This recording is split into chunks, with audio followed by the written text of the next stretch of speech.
নমস্কার বন্ধুরা, আমি এখন চন্দননগর উত্তরাঞ্চল বিবিরহাট সন্তান সংঘের মণ্ডপে। এবছরে ওনাদের ভাবনা রত্নগর্ভা, অর্থাৎ বাংলার বুকে যে সমস্ত মনীষী আমাদের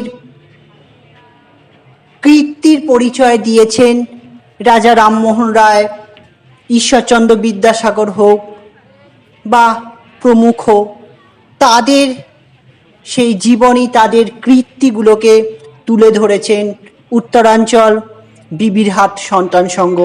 এবছর ওনাদের ৫৮তম বর্ষ। প্রত্যেক বছরই কিন্তু নতুন কিছু চমক দেয়। আর দেখতে পাচ্ছেন মাতৃ প্রতিমা অপূর্ব সুন্দর, অপূর্ব সুন্দর, বলার ভাষা রাখে না। মা সত্যি রাজরানী রূপে বিরাজমান, সত্যি বলার ভাষা রাখে না, এত সুন্দর হয়েছে। প্রত্যেক বছরই ভালো করে এবং আমিও মুখিয়ে থাকি এদের চমকের জন্য। তো দেখুন বন্ধুরা, এবছরের ভাবনা। ভিডিওটি শেষ করছি, দেখা হবে পরের ভিডিওতে।